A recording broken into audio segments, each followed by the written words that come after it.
Dear Heavenly Father, we come before you today with humble hearts, seeking your guidance and wisdom as we embark on this leadership training journey. We recognize that leadership is a sacred responsibility, and we acknowledge our need for your strength and grace to fulfill our potential as leaders. Lord, we ask that you grant us the wisdom to discern right from wrong and the courage to make difficult decisions with integrity and compassion. Help us to lead by example, inspiring and empowering those around us to reach their fullest potential. May we be humble servants, always seeking the well-being of others and putting their needs before our own. Lord, we also ask for your protection and guidance throughout this training. Surround us with mentors and teachers who will challenge and shape us into effective and compassionate leaders. Grant us the ability to learn and grow from our experiences and give us the resilience to overcome obstacles and setbacks. In your gracious and loving name, we pray. Amen.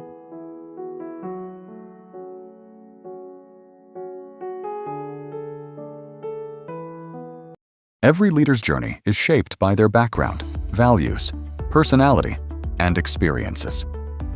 There's no single correct way to lead. Leadership is a dynamic journey of growth, connection, and purpose.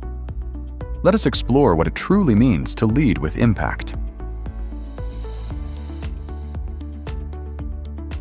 Today's Leadership Forum aims to build connection between the new leaders and senior leaders, encourage reflection on real leadership experiences, and set a tone of growth, innovation, effective communication, collaboration, and inspiration. What do you hope to gain from today's Leadership Forum? What's one leadership challenge you've recently faced? As a leader or aspiring leader, what area do you want to improve in yourself?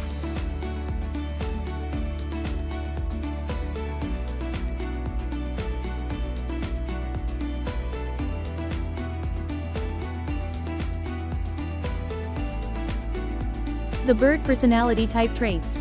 According to the theory postulated by Dr. William Marston, there are basically 4 kinds of personalities that reflect our behavior. According to him, our personality can be classified into 4 categories called the dope. Dope refers to the dove, the owl, the peacock and eagle. It is referred to as DISC, which means dominant, influential, steady and compliant. The percentage of score refers to the intensity of dominance and the presence of personality traits on that individual. The higher the percentage, greater is the influence of that personality of the individual. Some have the combination of several personality traits and have to be understood based on the distribution of the score. Some belong to only one category. Understanding a person is drawn from the score so derived, detailed explanation is given on the result. Let us look at it holistically. The dove personality shows quality of steadiness, loyalty, friendliness, hard work, and being a great team player.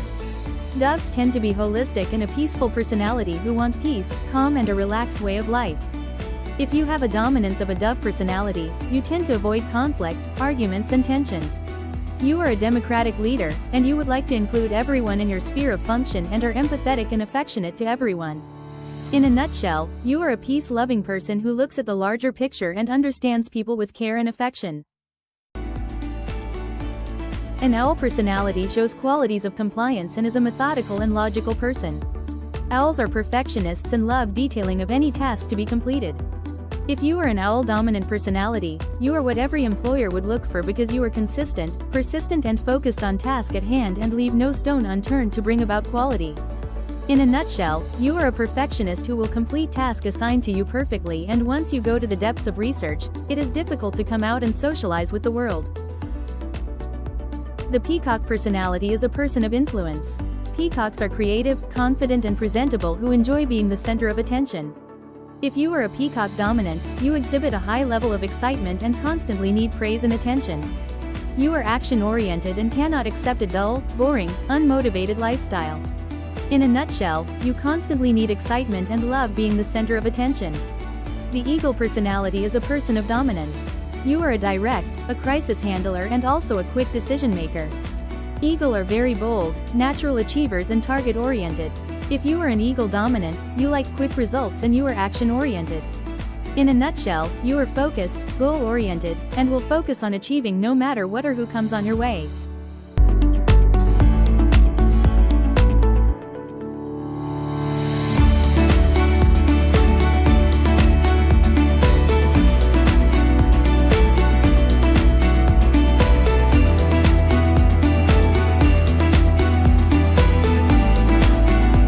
It sounds simple, but getting it wrong can upset strategy, stall progress, or create confusion. Leaders set the direction. They build trust, inspire change, and ask, where are we going and why? But the truth is, you can't succeed with just a leader. Managers, on the other hand, keep order. They run systems, budgets, and schedules. They ask, how do we get there, and by when? If you have leadership, but no management, you get big visions, but no delivery, and lots of paperwork. Meanwhile, if you have good management, but no leadership, you will achieve efficiency, but not innovation. In other words, stagnation. Real progress occurs when you strike the sweet spot, where leadership sets the vision and management builds the bridge to achieve it. This is where you have clear direction and innovation supported by systems and delivery. So next time you ask, do we need a leader or a manager? The answer is yes. We need both. We need a manager who is also a leader. Leaders align people with the mission, monitor motivation, and set the company's direction.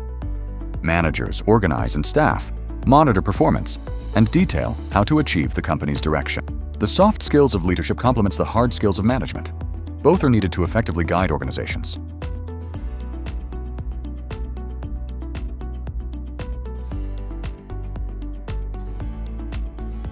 Today, we will explore a psychological phenomenon that has significant implications in management and leadership. The concept is the Dunning-Kruger effect, which describes a cognitive bias where individuals with low ability or knowledge in a specific area overestimate their competence, while highly skilled individuals may underestimate their own abilities. This effect highlights a confidence-competence gap that can impact decision-making and team dynamics. For example, in the workplace, an employee with limited experience might take on complex tasks without seeking assistance, believing they are fully capable, which can lead to errors and project setbacks. Conversely, a highly competent team member might undervalue their expertise, resulting in missed opportunities for leadership or innovation. Understanding the Dunning-Kruger effect is crucial in management, as it emphasizes the importance of self-awareness, continuous learning, and fostering an environment where feedback is encouraged. By recognizing this bias, leaders can implement strategies to mitigate its impact, such as promoting open communication and providing regular training. Leadership is not something you arrive at. It's a continuous path of personal and professional development. Leaders must consistently seek knowledge, improve their skills, and learn from both successes and challenges. This mindset ensures they remain effective, adaptable, and relevant in a changing world.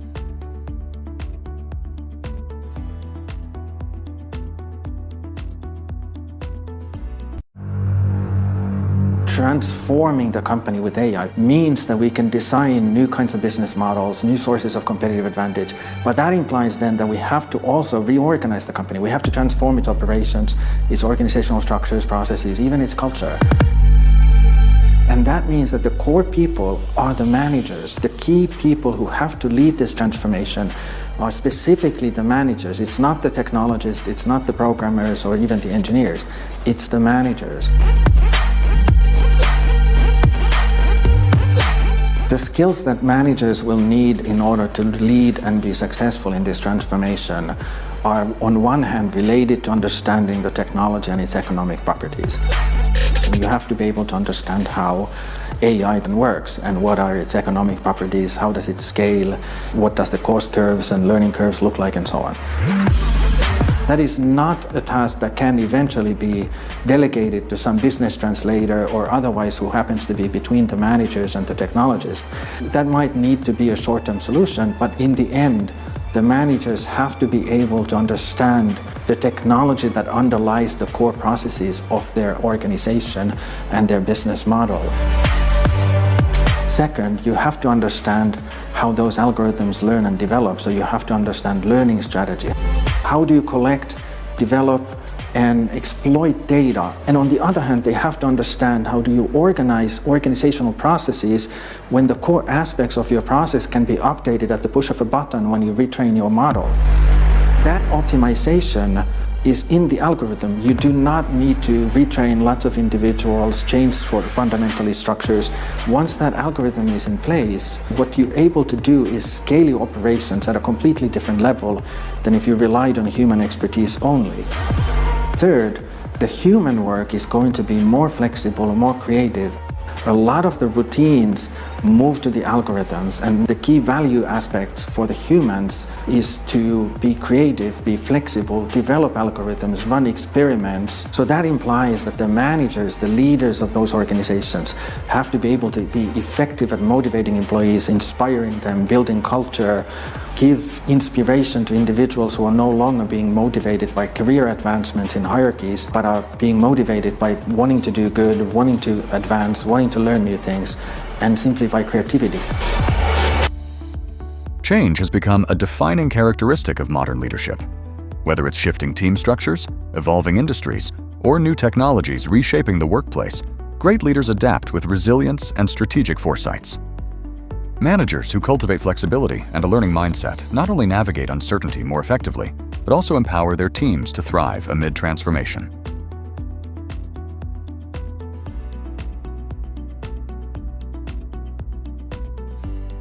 Mentoring and coaching are not just buzzwords. They are the lifeblood of cultivating future leaders. Imagine a world where each individual is empowered to unleash their full potential, where their skills are honed and their ambitions are nurtured. Investing in someone's growth is like planting a seed. It requires patience, guidance, and unwavering belief. As mentors and coaches, we have the unique opportunity to shape the trajectory of careers and lives. We can instill confidence, provide critical feedback, and share invaluable experiences that can illuminate the path forward. When we invest in developing future leaders, we're not just impacting one person. We're creating a ripple effect that extends to teams, organizations, and communities. This is about legacy, about fostering a culture where innovation thrives and boundaries are shattered. Let's commit to this journey of growth together, because the leaders of tomorrow are shaped by the investments we make today. Coaching focuses on improving specific skills and performance, normally short-term, structured sessions with clear goals. While mentoring provides long-term career guidance and personal growth, usually ongoing relationship for development. No leader grows alone. Mentorship, whether receiving or offering it, plays a powerful role in personal and career development. Mentors provide guidance, share hard-earned wisdom, and offer support during tough times. Mentoring others reinforces your own learning and leadership abilities.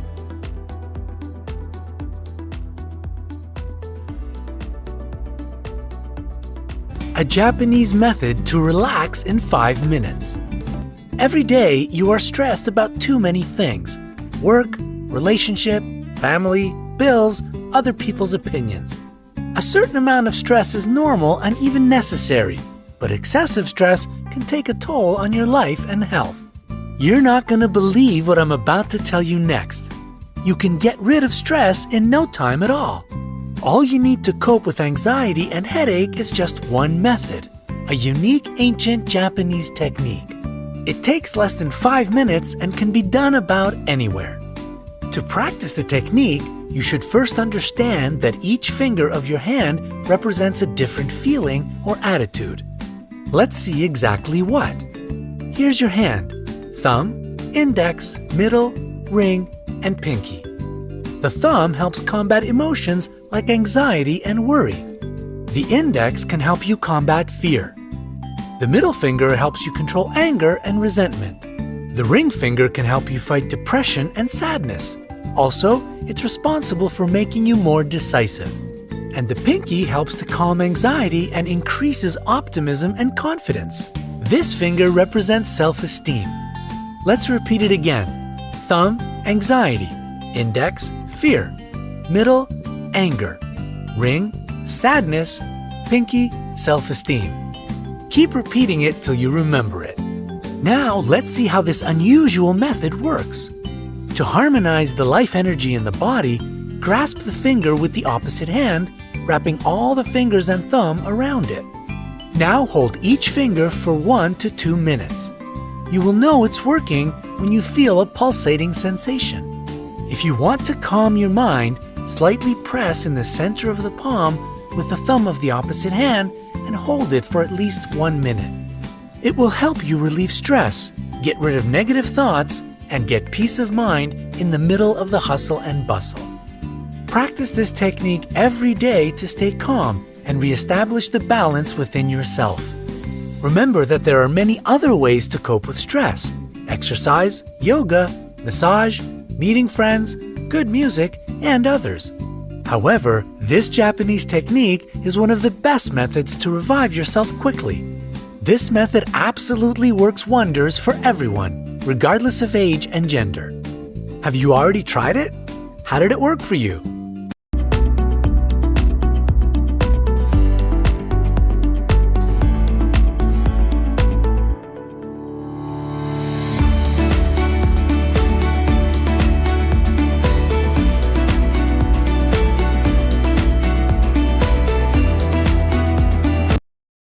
Building trust and respect with your followers is an essential part of ethical leadership. Without trust, your team won't be motivated to work toward the organization's goals. So how can you build trust and respect in your team? Firstly, you need to communicate effectively. Communication is the key to building trust and respect. As a leader, it's your responsibility to communicate clearly and honestly with your team. You should always be transparent about the decisions you make and the reasoning behind them. One way to improve communication is by actively listening to your team. Listening helps you understand their needs and concerns, which is essential for building trust.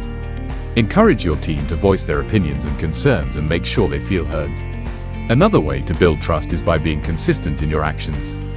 Your team will trust you if they know you're consistent and dependable. For example, if you promise to do something, make sure you follow through on that promise. It's also important to give credit where credit is due. When your team members do something well, acknowledge and praise them for it. This helps build their confidence and shows that you value their contributions. Lastly, be open to feedback and criticism. No one is perfect and there's always room for improvement. Accepting feedback and criticism shows that you're committed to improving yourself in your leadership skills. This helps build trust and respect in your team. There are many examples of leaders who have successfully built trust and respect in their teams.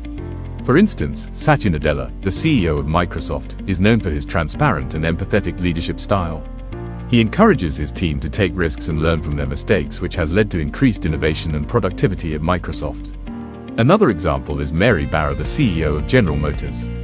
She's known for her approachable leadership style and her commitment to safety and ethics. She's made it a priority to communicate transparently with her team and the public, which has helped rebuild trust in the company after a series of scandals.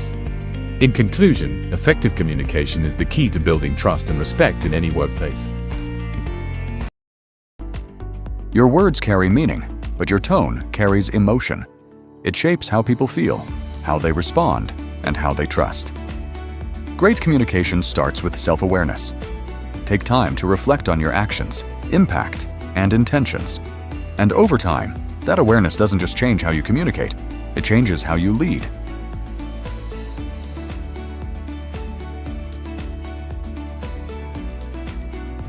You don't build extraordinary companies by chance. You build them by building people. And as a leader, it starts with you. True leadership isn't about titles or authority. It's about humility. Humble leaders are the ones who build strong, resilient teams. They understand that leadership is not about being the smartest person in the room, but about creating a room where everyone feels empowered to bring their intelligence, creativity, and passion to the table. When humility leads the way, greatness follows. We thrive when we lead with a team mentality. Companies that operate with this mindset are the ones that stand the test of time. They grow through seasons of uncertainty, adapt through times of change, and win together, because every person knows their role matters. As chosen leaders, our job is to cultivate that sense of purpose and belonging in every corner of the organization. We are the architects of culture. We shape environments where collaboration is not just encouraged, it's the foundation of everything we do. You have the power to turn a group of individuals into a unified force. When you lead with humility, you inspire greatness in everyone around you. Leadership at its highest form is about mastering the art of people. It's a sacred responsibility to know how to maneuver a team, dozens, hundreds, even thousands of individuals, so that each person is not only in the right place, but there at the right time, fully engaged and fully alive in their purpose. This is where leadership becomes legacy. When you can align people's strengths with the mission of the foundation and organization, the magic happens. You don't just build a workforce, you build a movement and clarity to uplift others while changing lives. Effective leadership is inherently relational. Growth doesn't happen in isolation. It's shaped by collaboration, feedback, and meaningful connections with others. Leaders who listen, engage, and learn from their teams recognize that success is not measured by personal achievement alone, but by the growth and empowerment of those we guide.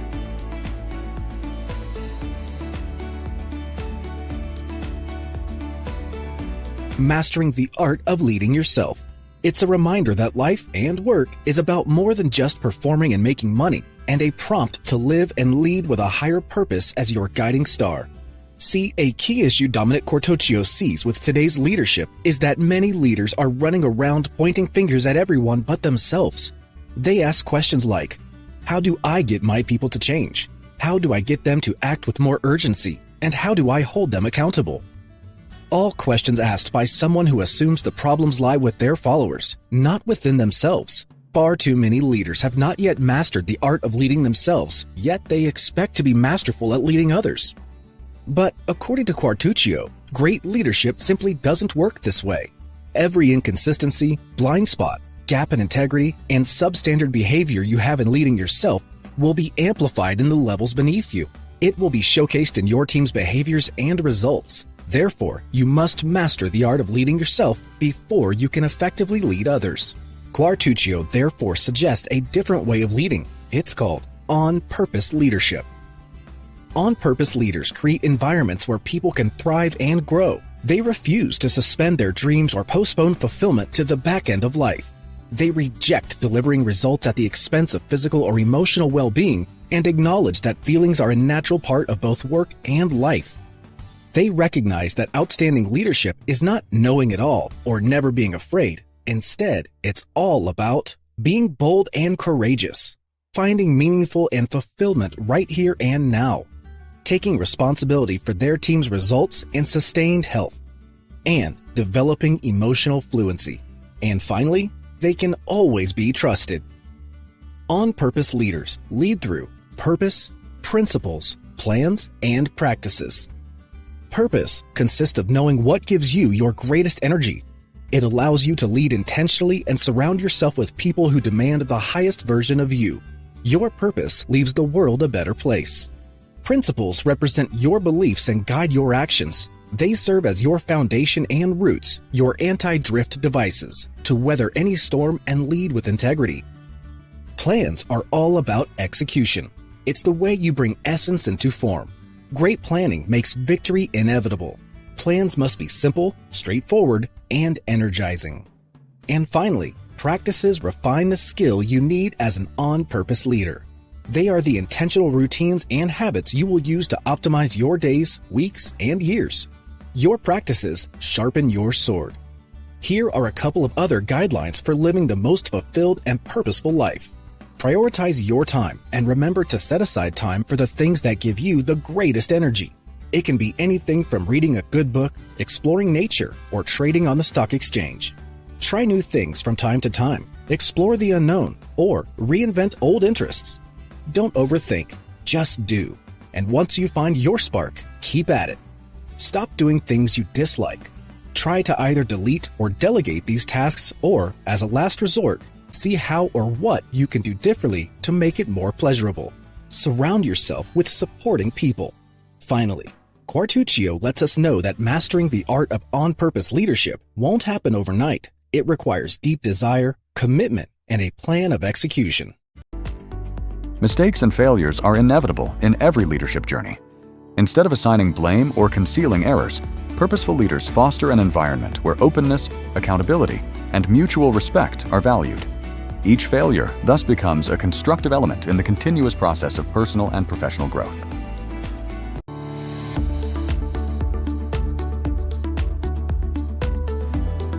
What's one takeaway you'll bring from today's leadership forum?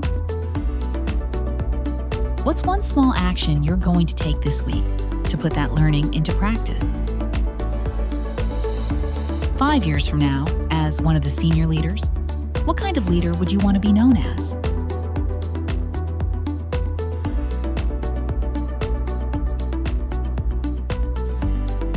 Once upon a time, an old pencil maker took his newest pencil aside just before he was about to pack him into a box. Imagining the little fellow as a person, he recalled a few things about the pencil.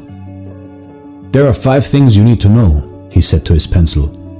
"Before I send you out into the world, always remember these 5 things, never forget them, and you will become the best pencil you can be.